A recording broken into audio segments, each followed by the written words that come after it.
আছেন। আজকের ভিডিওটি একদম শেষ অবধি দেখবেন, কারণ এতে আছে কিছু চমকপ্রদ মুহূর্ত। মাঝপথে যদি চলে যান তবে সত্যিই অনেক মজা মিস করবেন। ভিডিওটি যত এগোবে ততই নতুন কিছু দেখতে পাবেন। দেরি না করে চলুন শুরু করি। সেদিন সন্ধ্যায় যখন দুলাভাই আমাদের বাসায় আসছিল, তখন আমি একেবারেই ভাবতে পারিনি রাতটা এমনভাবে গড়িয়ে যাবে। আমি বসেছিলাম বারান্দায়, গরম বাতাস বইছিল, চারপাশে অন্ধকার নামছিল। মা বাবা তখন গ্রামে ছিলেন। বাসায় আমি আর আপু ছাড়া আর কেউ ছিল না। কিন্তু আপু হঠাৎ এক বান্ধবীর বাসায় চলে গেল বলে ঘরে শুধু আমি আর দুলাভাই থেকে গেলাম। আমি ভেবেছিলাম একসাথে বসে গল্প করব, খাওয়া দাওয়া করব, তারপর সে তার রুমে যাবে আর আমি আমার রুমে। কিন্তু ঘটনার শুরুটা হলো যখন দুলাভাই বারবার আমার দিকে এমনভাবে তাকাচ্ছিল যেন তার চোখের ভেতর কিছু লুকানো আছে। আমি চুপচাপ রান্নাধনিঠনে ঘট গরম করছিলাম। হঠাৎ সে পিছন থেকে এসে বলল, শালি, তুমি খুব ক্লান্ত লাগছ। সারাদিন পড়াশোনা করো আর ঘরের কাজও করো। আমি হেসে বলেছিলাম, এগুলো তো অভ্যাস হয়ে গেছে। কিন্তু তখনই মনে হলো তার কণ্ঠস্বরের ভেতর অদ্ভুত এক কোমলতা আছে। আমি ভাত আর তরকারি টেবিলে দিলাম। সে আমার সামনে বসল খেতে খেতে। বারবার আমার দিকে তাকাচ্ছিল। আমি চোখ নামিয়ে রাখছিলাম, কারণ দুলাভাইয়ের চোখের ভেতর এক ধরনের তীক্ষ্ণ দৃষ্টি ছিল, যা আমার বুক থুকপুক করাচ্ছিল। আমি বললাম, খাওয়ায় মন দাও। সে হেসে বলল, আমি মন দিচ্ছি, তবে তোমার দিকে তাকালেই মন আরও ভালো হয়ে যায়। আমি কিছুক্ষণ চুপ করেছিলাম, তারপর বললাম, এসব কথা ঠিক না, তুমি আমার দুলাভাই, এসব মানায় না। সে বলল, কথা বললেই যদি একটি সমস্যা হয় তবে না বলি, কিন্তু আমার চোখ তো আটকাতে পারি না।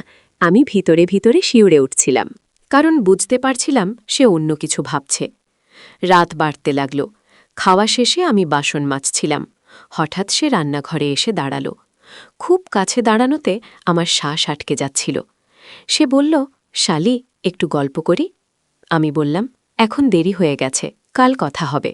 কিন্তু সে বলল, আজকেই তো সুযোগ, আপু, এই বাসা ফাঁকা। আমি ভয় পেয়েছিলাম, তবে একই সাথে কৌতূহল হচ্ছিল। কি বলতে চাইছে সে? আমি হাত মুছে তার দিকে তাকালাম। সে বলল, তোমাকে অনেক কিছু বলার ছিল, কিন্তু কখনো বলার সাহস পাইনি। আমি জিজ্ঞেস করলাম, কেমন কথা? সে এক মুহূর্ত চুপ করে থেকে বলল, তোমার সাথে থাকলে মনে হয় আমি অন্য এক জগতে চলে যাই। আমি বললাম, এসব ভুল বোঝাবুঝি, তোমার এমন ভাবা উচিত না। সে বলল, আমি চেষ্টা করি, কিন্তু পারি না। তোমার হাসি, তোমার চোখ সব সময় আমাকে টানে। আমি আর কিছু বলতে পারছিলাম না। রান্নাঘর থেকে বেরিয়ে নিজের রুমে ঢুকে দরজা লাগিয়ে দিলাম। কিন্তু দরজার বাইরে দাঁড়িয়ে সে আবার বলল, আমি জানি তুমি রাগ করেছ, কিন্তু এটা আমার অনুভূতি। আমি সারাদিন চুপ থাকতে পারি, কিন্তু আজ রাতে নীরবতা আমাকে কিছু বলতে বাধ্য করছে। আমি বিছানায় বসে কাঁপছিলাম, একদিকে ভয় আর একদিকে এক অদ্ভুত অচেনা টান। বুঝতে পারছিলাম না কি করব। কিছুক্ষণ পর দরজায় নক হলো। সে বলল, শালি, দরজা খোলো। আমি ভেতর থেকে উত্তর দিলাম, এখন না, ঘুমাতে চাই। সে বলল, ঠিক আছে, কিন্তু মনে রেখো, আমি তোমাকে একদিনও উপেক্ষা করতে পারিনি। আমি চুপ করে কান পাতলাম। শুনলাম তার পায়ের শব্দ দূরে সরে যাচ্ছে। তবুও বুকের ভেতর ধুকপুকানি থামছিল না। আমি আলো নিভিয়ে অন্ধকারে বসেছিলাম। মনে হচ্ছিল এই রাতটা হয়তো আমার জীবনের মোড় ঘুরিয়ে দেবে, যদিও তখনও জানতাম না পরের ঘটনা আমাকে কতটা নাড়িয়ে দেবে। আমি শুধু ভাবছিলাম, এভাবে কি সম্পর্কের সীমা টিকে থাকবে নাকি ভেঙে যাবে। রাত তখন আরও গভীর হচ্ছিল। ছিল বাইরে ঝিঝি পোকা ডাকছিল। আমি জানতাম আমার ঘুম আসবে না, কারণ আমার ভিতরের অস্থিরতা প্রতিটা মুহূর্তে বাড়ছিল। রাত বাড়তে থাকল। আমি শুয়ে থেকেও ঘুমাতে পারছিলাম না। বারবার মনে হচ্ছিল দুলাভাই ঠিক পাশের ঘরেই আছে, আর তার চোখের সেই অদ্ভুত দৃষ্টি আমার ভেতর কাঁপন ধরাচ্ছে। আমি বারবার নিজেকে বোঝাচ্ছিলাম আমি ভুল ভাবছি, কিন্তু মনে হচ্ছিল যেন দরজার ওপাশে তার উপস্থিতি টের পাচ্ছি। হঠাৎ করেই দরজা আস্তে খুলে গেল। আমি অবাক হয়ে উঠে বসলাম। দুলাভাই ভেতরে ঢুকে দরজা ভেজিয়ে দিল।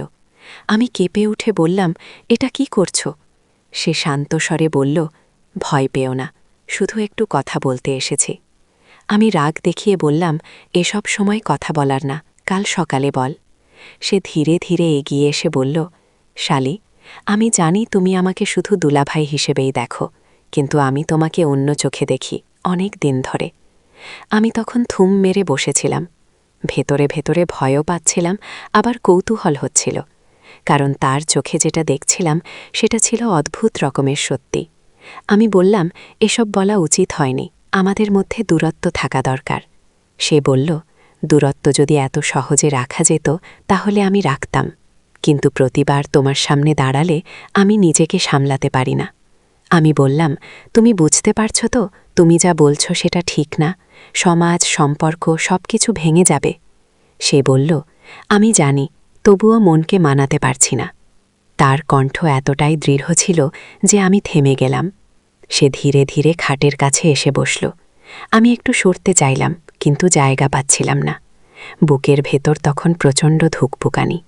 সে বলল, তুমি চাইলে আমি আর কিছু বলবো না, কিন্তু সত্যিটা একবার জানতেই হতো। আমি বললাম, এখন দয়া করে বেরিয়ে যাও, আমি চাই না কোনো ভুল হোক। সে দীর্ঘশ্বাস ফেলে বলল, ঠিক আছে, তবে মনে রেখো, আমি শুধু তোমার কাছেই সত্যিকারের নিজের মতো থাকতে পারি। আমি কারো কাছে এমন সাহস পাই না। আমি চুপ করেছিলাম। আমার ভেতরে অদ্ভুত এক টানাপোড়ন চলছিল। একদিকে দায়িত্ববোধ, আরেকদিকে এক অচেনা অনুভূতি। সে উঠে দাঁড়াল, দরজা খুলে বাইরে চলে গেল। আমি ভেতরে বসে মাথা হাতে নিলাম। মনে হচ্ছিল আমি এক অজানা ঝড়ে পড়ে গেছি। রাত যত গভীর হচ্ছিল ততই আমার ভেতর অস্থিরতা বাড়ছিল। আমি ঠিক করতে পারছিলাম না, আমি কি সত্যিই দুলাভাইকে ভুল বুঝছি, নাকি তার ভেতরের টান সত্যিই আমাকে স্পর্শ করছে। বাইরে চাঁদের আলো ঘরে ঢুকছিল, বাতাস পর্দা উড়িয়ে দিচ্ছিল। আমি জানতাম, আমার পক্ষে এই রাতটা শান্তভাবে শেষ করা সম্ভব নয়। বুকের ভেতর শুধু একটাই প্রশ্ন ঘুরছিল, আমি কি ঠিক করছি, নাকি এমন এক জায়গায় চলে যাচ্ছি যেখান থেকে আর ফেরা যাবে না। আমি ভেবেছিলাম, দুলাভাই ঘরে ফিরে গেলে সব শান্ত হয়ে যাবে, কিন্তু সত্যি বলতে কিছুই শান্ত হলো না। বরং তার চলে যাওয়ার পরও তার গায়ের গন্ধ যেন ঘরে রয়ে গেল। আমি চোখ বন্ধ করলেই মনে হচ্ছিল সে আমার সামনে দাঁড়িয়ে আছে।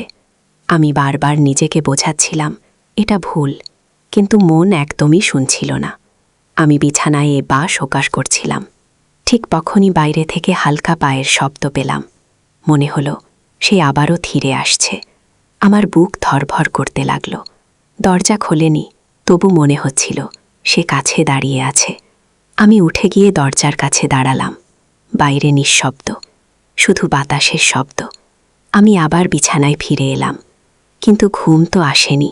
মাথায় শুধু তার কথাগুলো ঘুরছিল। তুমি চাইলে আমি কিছু বলবো না, কিন্তু সত্যিটা একবার জানতেই হতো। এই লাইনটা বারবার কানে বাজছিল। আমি ভাবছিলাম, কি সে আমার প্রতি এতটা টান অনুভব করে, নাকি হঠাৎ আবেগে এসব বলছে। হঠাৎ জানালার পর্দা সরে গিয়ে বাইরে থেকে চাঁদের আলো আমার মুখে পড়ল। সেই আলোতে মনে হলো আমি কোনো নাটকের চরিত্র যে আটকে গেছে নিষিদ্ধ এক দ্বন্দ্বে। আমি মনে মনে প্রার্থনা করছিলাম রাত যেন দ্রুত কেটে যায়, কিন্তু প্রতিটা মিনিট যেন ঘণ্টার মতো দীর্ঘ হয়ে যাচ্ছিল। হঠাৎ আমার ফোনে মেসেজ এলো। হাত কাঁপতে কাঁপতে ফোন হাতে নিলাম। দেখলাম দুলাভাই লিখেছে, নবী পারো একটু বারান্দায় আসো। আমি প্রথমে ভয়ে কেটে উঠলাম, তারপর নিজেকে সামলে ভাবলাম যাওয়া উচিত নয়, কিন্তু পা যেন নিজে থেকেই টানছিল। আমি আস্তে করে দরজা খুলে বারান্দায় গেলাম। সেখানে দাঁড়িয়ে সে চাঁদের আলোয় আমার দিকে তাকিয়েছিল। তার চোখে ভয় আর আকুলতা মিলেমিশেছিল। আমি বললাম, তুমি কেন এমন করছো? সে ধীরে বলল, কারণ আমি আর অভিনয় করতে পারছি না। আমি ভাবলাম যদি এই মুহূর্তে আমি ফিরে যাই তবে হয়তো সবকিছু সহজ হয়ে যাবে, কিন্তু আমার ভেতরের কৌতূহল আমাকে থামিয়ে দিল। আমি দাঁড়িয়ে রইলাম। সে বলল, শ্যালি, আমি জানি তুমি হয়তো আমাকে ঘৃণা করবে, কিন্তু তোমাকে ছাড়া আমার দিন কাটে না। আমি বললাম, এসব ভুল। তবুও আমার গলা কেঁপে যাচ্ছিল। সে ধীরে ধীরে এগিয়ে এলো। আমি পিছিয়ে দেয়ালে ঠেকলাম। আমাদের মাঝে আর কোনো ফাঁক রইল না। আমি চোখ নামিয়ে ফেললাম। বুকের ভেতর কাঁপন থামছিল না। সেই মুহূর্তে মনে হচ্ছিল সীমারেখা একদম ভেঙে পড়েছে।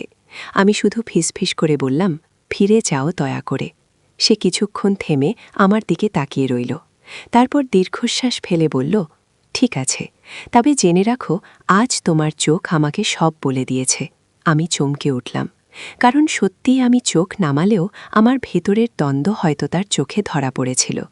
সে ধীরে ধীরে সরে গেল। আমি আবার ঘরে ঢুকে দরজা বন্ধ করলাম, কিন্তু এবার ঘরের নিস্তব্ধতা আরও ভারী হয়ে এলো। মনে হচ্ছিল আমি শুধু একা নই, আমার সাথে তার দৃষ্টি, তার কণ্ঠ, তার অদ্ভুত স্বীকারোক্তি আমাকে ঘিরে আছে, আর আমি কিছুতেই সেখান থেকে পালাতে পারছি না। সেই রাতের পর আমি ভেবেছিলাম সবকিছু হয়তো শেষ হয়ে গেছে, কিন্তু পরের দিন যখন সকালে ঘুম ভাঙল, তখনও মনে হচ্ছিল তার দৃষ্টি আমার চোখের ভেতর গেঁথে আছে। আমি আয়নার সামনে দাঁড়িয়ে নিজের মুখ দেখছিলাম। মনে হচ্ছিল আমি আর আগের আমি নেই, ভেতরে যেন এক অদ্ভুত পরিবর্তন হয়ে গেছে। দুলাভাই তখনও ঘরে ছিল। আমি রান্নাঘরে গিয়ে নাস্তা তৈরি করতে লাগলাম। হঠাৎ সে এসে দাঁড়ালো দরজার কাছে। শান্ত স্বরে বলল, শালি, তুমি কি আমার ওপর খুব রাগ করেছ? আমি কিছু বললাম না, শুধু চুপচাপ কাজ করতে লাগলাম। সে এগিয়ে এসে বলল, তুমি কিছু না বললেও আমি তোমার নীরবতায় সব বুঝতে পারছি। আমি বললাম, তুমি এসব আর বলো না, আমাদের সম্পর্ক এমন নয়। সে দীর্ঘশ্বাস ফেলে বলল, আমি জানি, কিন্তু হৃদয় কখনো সম্পর্কের নিয়ম মানে না। আমি মাথা নিচু করে বললাম, তুমি জানো না আমি কেমন অবস্থার ভেতর দিয়ে যাচ্ছি। সে বলল, জানি, আর সেজন্যেই বারবার তোমার সামনে আসছি। আমি বললাম, তুমি কি বুঝতে পারছো এটা কত বড় ভুল? সে বলল, হ্যাঁ বুঝি, কিন্তু তবুও তোমার চোখ আমাকে থামতে দেয় না। আমি চুপ করে দাঁড়িয়ে রইলাম। রান্নাঘরের ভেতরে নিস্তব্ধতা নেমে এলো, শুধু চুলার আগুনের শব্দ হচ্ছিল। আমি মনে মনে ভাবছিলাম, যদি সত্যিই আমি দৃঢ় হতে পারতাম, তবে হয়তো তাকে এভাবে আমার কাছে আসতে দিতাম না। কিন্তু কেন জানি না, আমার পা শক্ত হচ্ছিল না। আমি একসময় রান্না শেষ করে টেবিলে রাখলাম। সে আমার সামনে চেয়ারে বসল। দুজনেই নাস্তা করছিলাম, কিন্তু কথা হচ্ছিল না। হঠাৎ সে বলল, তুমি চাইলে আমি আর আসব না, কিন্তু প্রতিশ্রুতি দাও একবার শুধু সত্যি করে। আমার চোখের দিকে তাকাবে। আমি কেঁপে উঠে বললাম, কেন বারবার এমন কথা বলছ? সে বলল, কারণ আমি চাই তুমি নিজেই অনুভব করো তোমার ভেতরে কি চলছে। আমি কোনো উত্তর দিলাম না, শুধু মাথা নিচু করে খেয়ে যাচ্ছিলাম। কিন্তু সত্যি বলতে, তার প্রতিটি কথা আমার ভেতর ঝড় তুলছিল। নাস্তা শেষে আমি নিজের রুমে চলে গেলাম। দরজা ভেজি বিছানায় শুয়ে রইলাম। জানালার ফাঁক দিয়ে আলো ঢুকছিল। আমার চোখ বন্ধ হয়ে আসছিল, কিন্তু ঘুম আসছিল না। মাথার ভেতর শুধু সেই কথা ঘুরছিল, হৃদয় কখনো সম্পর্কের নিয়ম মানে না। আমি ভাবছিলাম, সত্যিই কি আমি তাকে অন্যভাবে দেখতে শুরু করেছি, নাকি এটা শুধু এক রাতের বিভ্রম। কিন্তু যতই অস্বীকার করি, মনে হচ্ছিল আমি আস্তে আস্তে তার টানে ভেসে যাচ্ছি। সন্ধ্যায় আবার দেখা হলো। আমি বসেছিলাম বারান্দায়। সে এসে পাশে বসল। কিছুক্ষণ চুপ থেকে বলল, শালি, আমি জানি তুমি কিছু বলবে না, কিন্তু তোমার নীরবতা আমাকে ভেতর থেকে ভেঙে দিচ্ছে। আমি তার দিকে তাকালাম না, শুধু বললাম, চুপ করে থাকো। সে হাসল, বলল, তুমি যতই চুপ করো, ততই আমি তোমার কাছ থেকে শব্দ শুনতে চাই। আমি আর সহ্য করতে পারছিলাম না।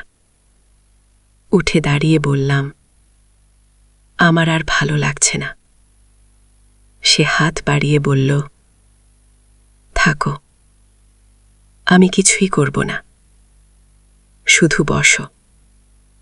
আমি থেমে গেলাম, আবার বসে পড়লাম, কারণ সত্যিই আমার পক্ষে সরে যাওয়া কঠিন হয়ে যাচ্ছিল। আমি বুঝতে পারছিলাম, এই টানাপূরণের শেষ কোথায় জানি না, কিন্তু প্রতিটি মুহূর্তে আমি সীমারেখা থেকে সরে আসছিলাম। আর হয়তো একদিন আমি আর ফিরতে পারব না। সেই সন্ধ্যায় যখন আমি বারান্দায় বসেছিলাম, তখন বাতাসে এক ধরনের অদ্ভুত ভারী গন্ধ ছিল। মনে হচ্ছিল চারপাশের নীরবতা আমার বুকের ভেতরের অস্থিরতার মতোই। জমাট বেঁধে আছে। দুলাভাই এসে পাশে দাঁড়াতেই আমি টের পেলাম তার উপস্থিতি আমার শরীর কাঁপিয়ে দিচ্ছে। আমি চোখ ফিরিয়ে রাখতে চাইলাম, কিন্তু পারলাম না। সে শান্ত কণ্ঠে বলল, সারি, তুমি যদি সত্যিই মনে করো আমি ভুল করছি, তবে আমাকে থামাও, আমি আর কিছু বলবো না। আমি কিছুক্ষণ চুপ করে থেকে বললাম, তুমি কেন বারবার আমাকে এই অবস্থায় ফেলছ? সে দীর্ঘশ্বাস ফেলে বলল, কারণ আমি নিজেকে আটকাতে পারছি না। তোমার নীরবতাই আমাকে সাহস দেয়। আমি বললাম, নীরবতা মানে সম্মতি নয়। সে বলল, তবুও নীরবতা অনেক সময় সব কিছু বলে দেয়। আমি হঠাৎ চমকে উঠলাম, কারণ সত্যি আমি নীরব থাকলেও ভেতরে ভেতরে কত কিছু চলছিল, যা হয়তো আমার চোখে ধরা পড়ছিল। সে আমার খুব কাছে এসে দাঁড়াল। আমি দেয়ালে ঠেকলাম, বুক ধরফর করছিল। আমি ফিসফিস করে বললাম, দয়া করে দূরে থাকো। সে ধীরে বলল, তুমি যদি একবার আমার চোখের ভেতর তাকাও, তবে বুঝবে আমি কি চাই। আমি কাঁপা কণ্ঠে বললাম, আমি বুঝতে চাই না। সে বলল, তাহলে কেন এভাবে দাঁড়িয়ে আছো? পালিয়ে যেতে তো পারো। আমি ভেতরে ভেতরে স্তব্ধ হয়ে গেলাম, কারণ সত্যি আমার পা নড়ছিল না। আমি শুধু তার চোখের ভেতর ডুবে যাচ্ছিলাম। মুহূর্তটা এত অদ্ভুত হচ্ছিল যে মনে হচ্ছিল পৃথিবী থেমে গেছে। হঠাৎ বাইরে ঝড়ের হাওয়া বইল, পর্দা উড়ে গিয়ে আমাদের মুখে আঘাত করল। আমি চমকে উঠে সরতে চাইছিলাম, কিন্তু সে হাত বাড়িয়ে দরজার ফ্রেমে ঠেকল। আমি আটকা পড়ে গেলাম। বুকের ভেতর ভয় আর টান একসাথে ছুটছিল। আমি বললাম, তুমি জানো এটা ঠিক না। সে মাথা নিচু করে বলল, জানি, তবুও তোমাকে ছাড়া কিছু ভাবতে পারি না। আমি চোখ বন্ধ করে ফেললাম। মনে হচ্ছিল আমি এক অচেনা আবেগের ভেতর হারিয়ে যাচ্ছি। কিছুক্ষণ নিস্তব্ধতা ছিল, শুধু ঝড়ের শব্দ হচ্ছিল।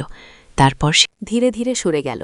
সেই রাতের পর আমি মনে মনে প্রতিজ্ঞা করেছিলাম, আমি আর দুলাভাইয়ের চোখের দিকে তাকাব না, কারণ তার চোখে এমন এক টান আছে যা আমাকে দুর্বল করে দেয়।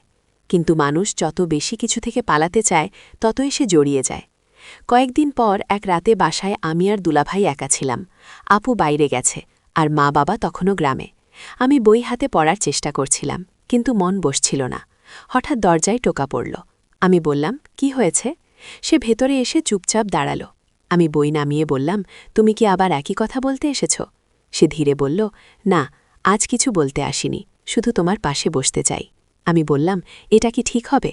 সে মৃদু হেসে বলল, ঠিক ভুলের হিসাব করলে হয়তো কিছুই বাকি থাকবে না। আমি শুধু চাই তুমি জানো আমি কেমন অনুভব করি। আমি চুপ করে রইলাম। সে আমার বিছানার পাশে বসল। আমরা দুজনেই কিছু বলছিলাম না। ঘরের ভেতর নিস্তব্ধতা জমে উঠছিল। হঠাৎ সে বলল, সানি, তুমি কি সত্যি একবারও আমাকে ভিন্নভাবে দেখনি? আমি কেঁপে উঠলাম, কারণ এই প্রশ্নটা আমার ভেতরের সত্যিকে নাড়িয়ে দিল। আমি ধীরে বললাম, আমি জানি না, হয়তো দেখেছি, হয়তো না। সে হাসল, বলল, তাহলে তুমি আর আমার মধ্যে পার্থক্য কম। আমি মাথা নিচু করে নীরব থাকলাম। কিছুক্ষণ পর সে বলল, তুমি যদি চাও আমি এখানেই থেমে যাব। আমি তার দিকে তাকালাম। দেখলাম তার চোখে ভয়ের সাথে সাথে এক অদ্ভুত কোমলতা। আমি বললাম, থামা যদি এত সহজ হতো তবে ভালো হতো। সে কাছে ঝুঁকে বলল, তাহলে তুমিও আমার মতোই আটকে গেছ। আমার ঠোঁট শুকিয়ে যাচ্ছিল, বুকের ভেতর ধুকপুকানি বেড়ে যাচ্ছিল। আমি ফিসফিস করে বললাম, তুমি জানো এটা আমাদের কারোর জন্যই সহজ নয়। সে বলল, সহজ না বলেই তো সত্যি। আমি চোখ বন্ধ করে ফেললাম। মনে হচ্ছিল আমি নিজেকে হারিয়ে ফেলছি, কিন্তু একই সাথে অদ্ভুতভাবে মুক্ত হচ্ছি। মুহূর্তটা যেন আমাদের দুজনকে বেঁধে ফেলল। তারপর হঠাৎ সে উঠে দাঁড়াল, দরজার কাছে গিয়ে বলল, আমি প্রতিশ্রুতি দিচ্ছি তোমাকে কখনো কষ্ট দেব না, কিন্তু এই সত্যিটা আজীবন আমার ভেতরে থাকবে। আমি স্তব্ধ হয়ে রইলাম। মনে হচ্ছিল আমার ভেতর ভাঙন ধরল, আবার গড়ে উঠল। সে বেরিয়ে গেল। দরজা আস্তে বন্ধ হয়ে গেল। আমি বিছানায় বসে ভাবছিলাম, আমি কি সত্যিই ভুল করছি, নাকি এমন এক অনুভূতির কাছে হার মানছি যেটা থামানো সম্ভব নয়। জানালার ফাঁক দিয়ে চাবের আলো আমার মুখে পড়ছিল। আমি বুঝতে পারছিলাম আমার জীবন আর আগের মতো থাকবে না, কারণ একবার যে সীমারেখা ভাঙে তার ভেতরে আর পুরনো নিয়ম মানতে ইচ্ছে করে না। সেদিন থেকে প্রতিটা রাত আমার জন্য নতুন এক দ্বন্দ্ব হয়ে উঠল।